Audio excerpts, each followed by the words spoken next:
Good morning and Happy New Year. I'm Kimberly Bishop, Associate State Director at AARP Michigan, and I'd like to welcome you to our first Learn a Latte of 2023. If you've joined us before, you'll know that one of the reasons we call these sessions Learn a Latte is because we'd like our viewers to join us with their morning cup of coffee or tea to hear about topics of interest to those 50 and older and their loved ones. These sessions are held on the first and third Wednesdays of each month at 10 o'clock. This is just one of the virtual events planned for 2023, and you can visit our webpage and click the link for virtual events to see what's coming up, and we will have that link at the bottom of the screen. The page is updated frequently, and we have some great things in store for 2023. So please, please, please bookmark the page and visit it often. Today's topic is winter safety tips. Of course, today it's 50 degrees in Lansing. However, we had a bad spell a couple weeks ago just before the holidays. And today we'll be sharing information on how to stay safe during cold weather, both indoors and out. The session is going to be interactive, and I invite you to type questions in the comments section. I'd like to introduce Teresa Smith, who is our guest this morning. Teresa is the MMAP Regional Coordinator and Volunteer Coordinator at the Region 2 Area Agency on Aging. She started working with MMAP as a volunteer in 2020 at the Lenawee Department on Aging, but shortly thereafter was hired as the MMAP Site Coordinator. Teresa stayed with the Lenawee Department on Aging until last fall, when she was hired into her current role at the Region 2. A 2019 survey conducted by AARP shows that 3 of 4 adults aged 50 and older want to stay in their homes and communities as they age. And that's why we hold these sessions, so that we can provide some tips to help you remain at home safely as the temperatures drop. So please join me in welcoming Teresa, and I'd like to thank you for spending time with us this morning. I mentioned that this is an interactive program and that viewers may ask questions by posting them in the comments section. If you don't mind, in the comments section, let us know where you're joining us from today as we get started. So welcome, Teresa. Thanks for being here with us this morning. Thank you. I appreciate the invitation. So as I stated, the temperatures aren't as frightful as they were a couple weeks ago. So can you start by giving us some precautions to take during cold weather? And this might be a good time to prepare while the weather isn't quite as cold outside. Yes, absolutely. So we always suggest that you prepare your home prior to the cold winter months. To keep the cold out and insulation, you might want to caulk around the windows and do some weather stripping. Install, test your smoke alarms and your carbon monoxide detectors. And you might also gather some supplies in case of a power outage. And I think we did experience some of that around Christmas Eve or prior to that. So you want to prepare and have some shelf staple food in your cupboards, medications. Always be aware of where that's at. Batteries for your flashlights, because we always use those batteries so quickly. And an emergency car kit with the jumper cables and sand in case you get stuck in the snow, of course. And then you also want to keep your flashlight in your car, bottled water, warm clothing, non-perishable snacks, maybe even a blanket. Okay. So what tips do you have, additional tips do you have for inside the home? You talked about preparation with caulking and weather stripping, but what other things should we be thinking about or doing inside our homes as the temperature drops? So you want to watch your thermostat and keep it at least at 65. You don't want your pipes to freeze, of course. Ideally, you want it 68 to 70 to save on your heating bills. You can close off some of the rooms if you live in a big house, or if you just stay in one or two rooms, you just close off some of the doors that you're not using. Close the vents and shut the doors. And if you have a basement, you want to keep the basement door closed always. You don't want to lose any heat there either. You can also place a a rolled towel, excuse me, in front of the doors and just to keep the drafts out. Dress warmly on those cold days, even if you're staying at home.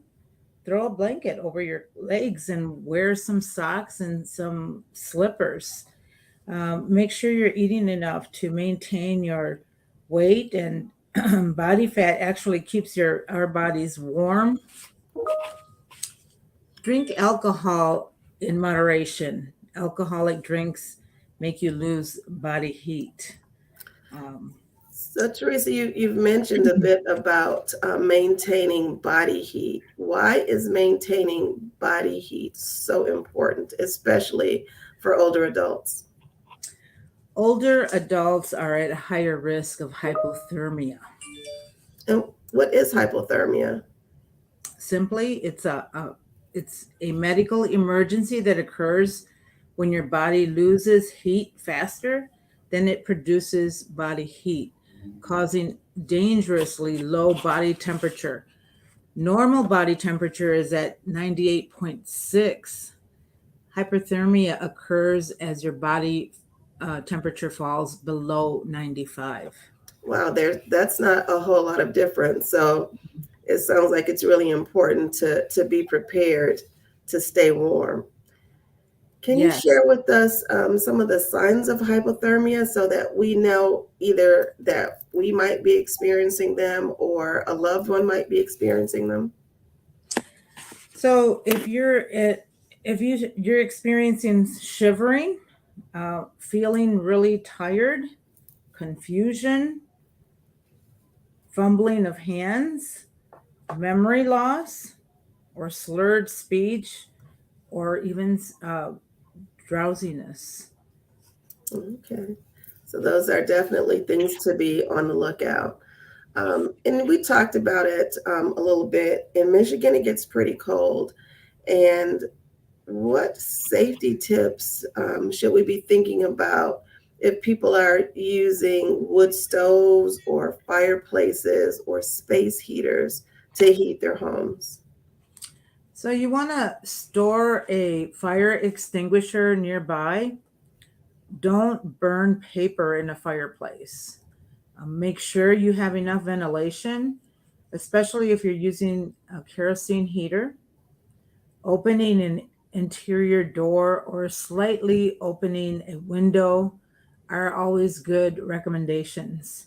And only use the type of fuel your heater is designed to use. No substitutions.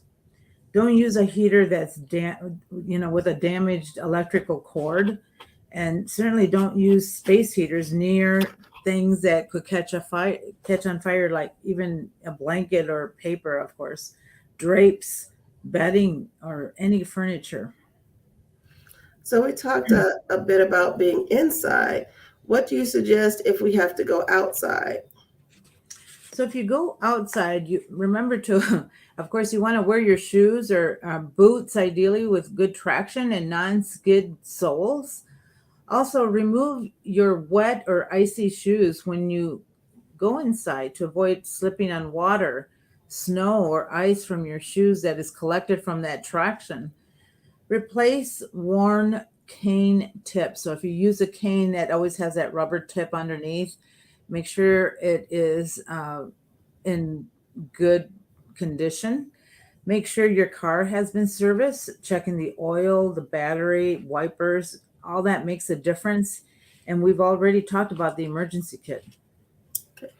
So if you're a caregiver for an older adult, maybe you have an older parent that you don't necessarily live with or a neighbor, what can you do to help them manage the cold weather and stay safe in cold weather events?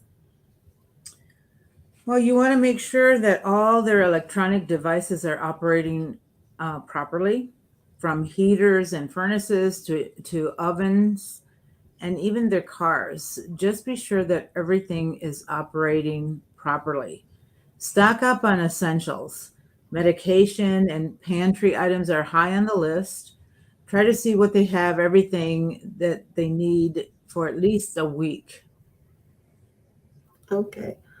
And again, I'd like to remind our viewers that if you type questions in the comments section, we'll be happy to ask Teresa and get some additional information.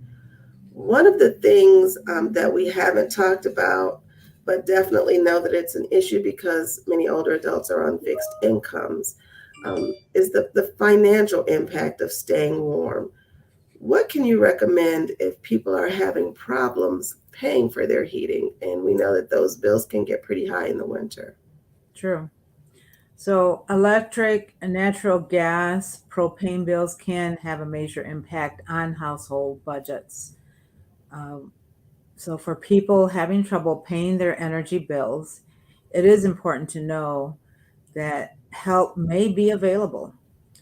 So, we have some helpful tips on navigating the energy assistance process. So, be proactive. Contact your utility company or propane supplier as soon as you know you will be unable to pay your bill on time. Do not wait for a shut off notice or put yourself in a situation where you might run out of fuel. You can get help by calling 211 or go to www.mi211.org to learn more about agencies in your county that may assist with your energy bill. There's the state emergency relief or the SIR program, which is done through the My Bridges DHHS office. SIR may help low income households pay part of their heating or electric bills, assist in keeping utilities in service, or have service restored. The program is available all year long, but it's important for you to call your local Department of Health and Human Services office for information to apply, and you can apply by going to My Bridges. Households must apply for the SIR assistance prior to receiving any MEAP services. And MEAP, of course, stands for Michigan Energy Assistance Program. It works with households to provide supplemental bill payment assistance and self sufficiency services to low income residents statewide. At the time of your SIR application, applicants will be able to choose a MEAP provider to work with. A list of organizations that deliver MEAP services can be found. MEAP grantees are all community partners with MDHHS, or the Michigan Department of Health and Human Services, and can help applicants to navigate the MDHHS application process. There are community partners that connect with the MDHHS to help work through the process of applying for assistance. There's also your home heating credit. So, qualified persons may receive a credit to help pay winter heating bills. So, by applying for a home heating credit, if you are low income, receive public assistance or unemployment compensation, eligible customers must meet guidelines based on household income, exemptions, and heating costs. You must apply by September 30th of each year. The application form is the Michigan 1040 CR7, can be requested from the Michigan Department of Treasury as well by calling the 517-636-4486 or visit the website at the michigan.gov Treasury. If you file for your state income tax, usually if they don't offer that, ask them. And for more information for the consumer tips on energy assistance and how to apply for assistance, you can visit the michigan.gov/be winterwise for a variety of additional energy resources and information. There's so much out there. So all we have to do sometimes is just ask, and there's so many places that you can ask for those questions, and people are always happy to help you. I consider all of the AAA's, the area agencies on aging, like one-stop shopping for all things older adult. And while they may not provide the service directly, Correct. you can always find who has those services in a particular community, and send the person to the organization that might be able to help them.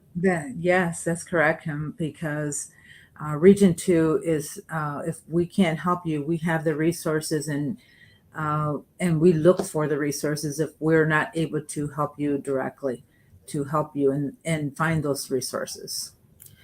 So as I listen to you, we don't have a lot of questions, so we can just kind of really dig deeper a little bit into these topics. But I think about being prepared for storms, because that's an issue. And even though there might not be a storm watch or a storm warning, it just might be too doggone cold to go outside comfortably. Um, and as we talk about having having shelf stable food, you really have to think about that for everyone in the family. So if you have babies that live in the home, you want to have formula. If you have pets, so I'm a new dog owner, I always make sure I have extra puppy food, because if something happens, I want to be sure that everybody is taken care of. And if someone is drinking protein shakes or, different supplements, to really just to make sure that you have all of those things on hand. But Yeah. do you have tips for people who may be challenged with having to go outside and shovel snow? What kind of things that they might do to Again, be you safe? you might want to call the 211.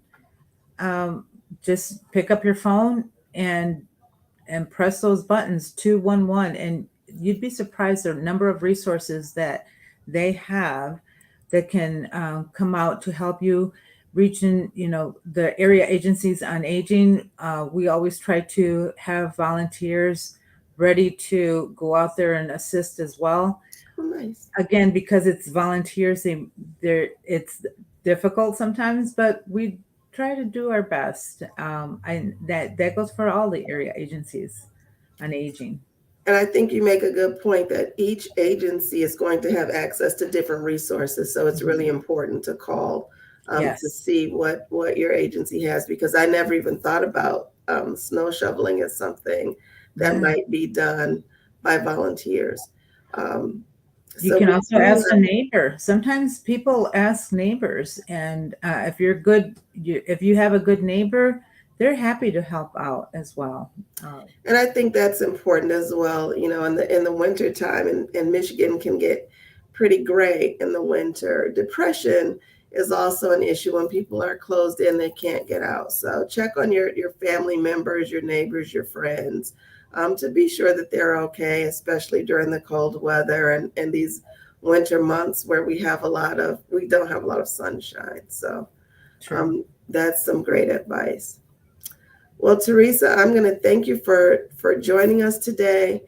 We have included some additional information because we have viewers not just from Michigan. We have um, Pennsylvania and Virginia, though we do have someone north of Frankenmuth. So we have people from different areas in Michigan as well as from outside the state. So I'd like to thank our viewers for joining us. Teresa, I'd like to thank you for being here with us. And if you had one final thought to share, what would that be? I would say again, if for the cold winter months, preparation is so important, and if you can listen to the radio, watch the news, they often have some excellent tips on preparing you for the weather, whether it's tomorrow or next week. Listen and carefully, and always prepare in advance. That's so important.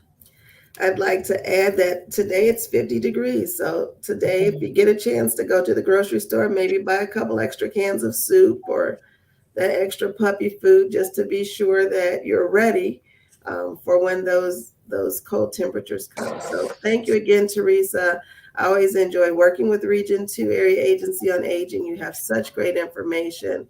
And again, we are sharing additional resources outside of Michigan.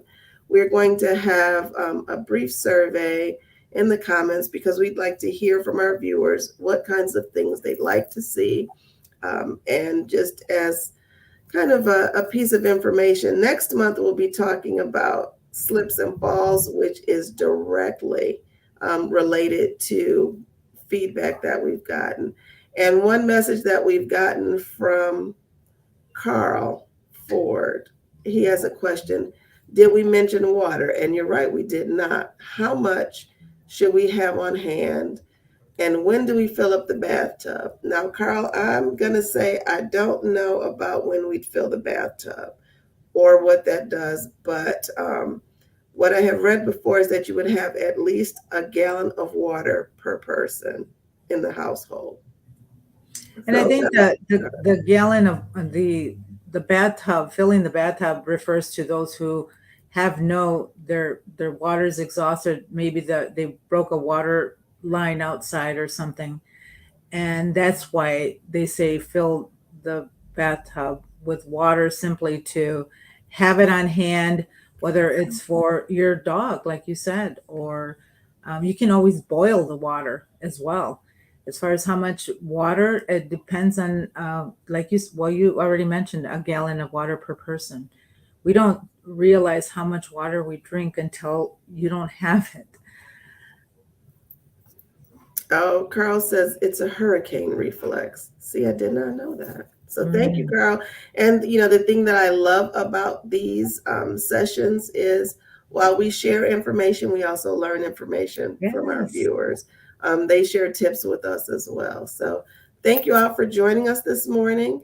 And we look forward to seeing you on the third Wednesday and every first and third Wednesday at 10 o'clock for another session on called Learn a Latte. Have a great day and Happy New Year again. Bye bye.